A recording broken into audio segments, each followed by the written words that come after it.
ॲक्च्युएटरमध्ये दोन निरनिराळे प्रकार असतात, एक सेल्फ लॉकिंग आणि दुसरं नॉन सेल्फ लॉकिंग. यातली मेकॅनिकल अरेंजमेंट्समुळे ते होणारे बदल आहेत.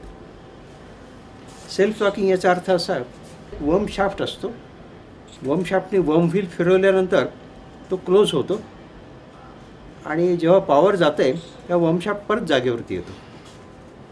हे जे फंक्शन होतं त्यामुळे टॉर्क लिमिट स्विचेस जरी टॉर्क बसल्यानंतर हे एखादा ऑपरेट झाला तरी ती लिव्हर परत जागेवरती येते.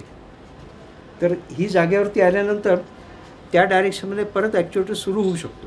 समजा क्लोज डायरेक्शनमध्ये या लिव्हरने हे स्विच ऑपरेट झालं, मोटर थांबली, परंतु ही लिव्हर परत जागेवरती आली.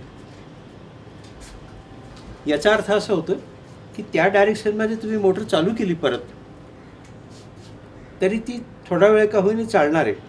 परत एकदा ते स्विच ऑपरेट होईल, परत एकदा मोटर बंद होईल, पण त्याही केसमध्ये परत लिव्हर जागच्या जागी येणार आहे.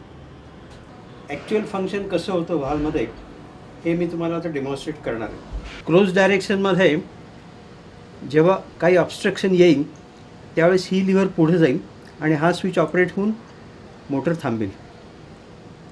तर आता क्लोज डायरेक्शनमध्ये ऑब्स्ट्रक्शन आल्यावर काय होतं बघा. या स्विचमुळे मोटर थांबली आणि सेल्फ लॉकिंग युनिट असल्यामुळे ही लिव्हर जागेवर थांबली. त्यामुळे तुम्ही त्या डायरेक्शनमध्ये परत जरी ऑपरेट करायचा प्रयत्न केला तरी तो मोटर ऑपरेट होणार नाही आहे. नॉन सेल्फ लॉकिंग युनिटमध्ये काय होतं की जरी ऑपरेट झालं तर हा ब्रॅकेट परत जागेवर येतो. त्यामुळे त्या डायरेक्शनमध्ये परत युनिट चालू होऊ शकतं. त्यासाठी पॅनलमध्ये काही काही चेंजेस करायला लागतात.